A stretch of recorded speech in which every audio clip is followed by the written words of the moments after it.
Pernahkah kamu merasa mimpi besarmu seperti mustahil diraih? Pernahkah kamu takut gagal hanya karena orang lain bilang kamu bukan siapa-siapa? Sebelum kamu memutuskan menyerah, tonton cerita ini sampai habis. Karena dari lorong sempit pasar kaget di Subang, ada seorang anak penjual mainan keliling yang diam-diam menulis sejarah. Tanpa les mahal, tanpa komputer canggih, hanya bermodal YouTube gratis dan doa ibu di tikar lusuh. Anak ini, Reza namanya, membuktikan bahwa ruang belajar bisa di mana saja. Meski di sudut pasar penuh debu dan lampu redup, kalau Reza bisa menaklukkan Olimpiade Matematika Internasional, kenapa kita harus ragu pada mimpi kita sendiri? Jangan skip video ini. Karena di akhir, kamu akan sadar, mimpi itu bukan soal uang, tapi soal tekad yang disiram dengan doa. Reza bukan siopo-siopa di mata orang pasar, hanya bocah kurus berkacamata tebal yang duduk di samping lapak ibunya, sambil menunduk di tikar. Tangannya sibuk main koret-koret buku tulis robek, mainan yang dijual ibunya, boneka, balon, robot plastik murahan. Tapi di kepalanya, rumus pecah beranak jadi ribuan angka. Malam makin larut. Ibu Reza tetap menahan kantuk. Sesekali melipat plastik, sesekali menatap anaknya dengan mata sembab karena lelah. Ayahnya jarang pulang sore, upah bangunan baru turun kalau proyek selesai. Reza menahan ngantuk, menahan lapar, menahan iri pada mantemonia yang pulang sore langsung makan bakso dan nonton TV. Ia menunduk makin dalam. Sambil menuliskan ke-10, plus Y di buku lusuh, Reza berbisik. Kalau aku nggak bisa lari, biar angka yang membawaku pergi dari sini. Lampu-lampu bohlam kuning berayun pelan tertiup angin malam, pasar kaget Subang hidup dengan suara pedagang, tawar-menawar, dan tawa anak-anak yang memborong mainan. Di sudut, Reza tenggelam di dunia angka. Ibunya, perempuan dengan kerudung pudar, menata boneka di rak kardus. Tak banyak pembeli, untungnya tipis. Reza tak peduli suara bising. Di tangannya, rumus trigonometri, barisan angka, dan video YouTube offline yang ia putar diam-diam di ponsel jadul ayahnya. Kadang sinyal hilang, kadang baterai habis, tapi di tikar itu, mimpi Reza makin hidup. Teman-temannya menatap heran. Reza ngapain sih? Belajar terus? Mereka tak tahu. Di kepala Reza sudah ada panggung dunia, bukan pasar, tapi panggung medali emas internasional. Hanya dia yang tahu, dan ibunya, dan itu cukup. Setelah pasar bubar, Reza membantu ibunya membereskan barang dagangan. Tangannya dingin, menggulung plastik, menutup kardus. Kadang ia memikul kotak mainan ke becak sewaan. Dalam gelap, Reza masih memikirkan soal integral yang belum selesai. Di rumah kontrakan sempit, lampu temaram, ayahnya pulang dengan seragam buruh penuh debu. Tak ada ruang belajar, hanya lantai semen dingin. Reza tetap menulis, meski ayahnya mengingatkan. Tidur dulu nak, besok sekolah. Tapi Reza tahu, waktu terbaiknya hanya malam. Buku catatan dan ponsel jadul ayahnya jadi jembatan menuju panggung OSN. Tak jarang ia terlelap di atas buku. Dibangunkan ibu menjelang subuh. Dalam gelap, Reza tak pernah takut. Dalam diam, dia merangkai angka seperti merangkai jalan pulang dari pasar rumit, tapi selalu sampai. Di kelas, Reza tetap anak pendiam di bangku belakang. Suaranya nyaris tak terdengar. Teman-temannya ribut bercerita tentang les mahal. Reza hanya mencatat diam-diam. Sampai suatu hari, Pak Heri guru matematika melihat catatan Reza. Rumusnya rapi, caranya menjawab cepat. Pak Heri heran, les di mana Reza? Dengan malu, Reza menjawab pelan. Belajar sendiri Pak. Dari YouTube mata Pak Heri berkaca. Ia tahu anak ini beda. Sejak itu, Pak Heri selalu meminjamkan laptop sekolah setiap malam.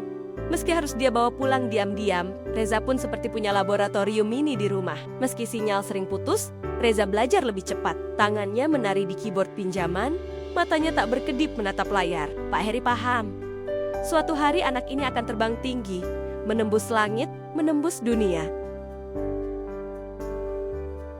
Suatu pagi, nama Reza terpampang di papan pengumuman sekolah. Ia lolos tahap awal Olimpiade Sains Nasional. Waktu itu, ibunya masih sibuk melipat plastik boneka di pasar. Reza lari pulang, menunjukkan kertas pengumuman. Ibu hanya tersenyum. Matanya basah. Nggak apa-apa, nggak punya uang buat les.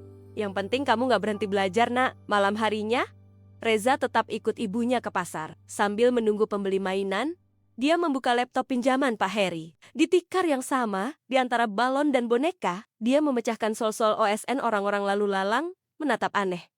Tak sedikit yang bilang, belajar di pasar, buang waktu. Tapi bagi Reza, tikar lusuh itu adalah ruang kuliah terbuka. Di situ, dia merangkai mimpi satu persatu hingga pelan-pelan mekar di antara tumpukan boneka murah.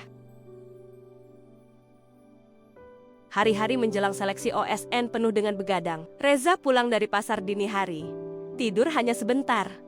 Lalu bangun lagi menjelang subuh. Ayahnya, yang baru pulang kerja bangunan, sering melihat Reza masih menatap layar laptop di lantai dingin. Kadang ayahnya menepuk bahu, kadang hanya duduk menemani. Dalam sunyi, mereka berdua paham.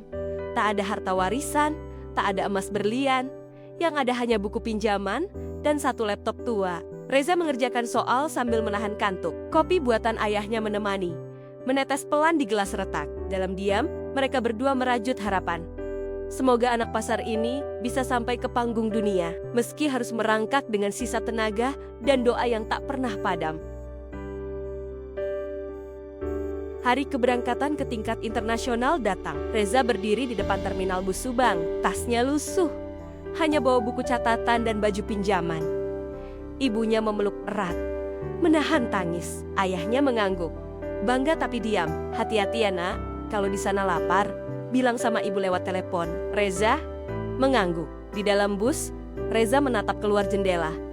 Melihat pasar kaget yang makin jauh, dalam hati dia berbisik, tikar itu saksi. Dari sana aku pergi, ke panggung dunia. Dalam perjalanannya, dia hanya tidur sebentar. Begitu tiba di asrama peserta, Reza langsung buka buku lagi. Orang lain tidur nyenyak, Reza masih berkutat dengan angka. Mimpinya terlalu mahal untuk ditukar mimpi di kasur hotel.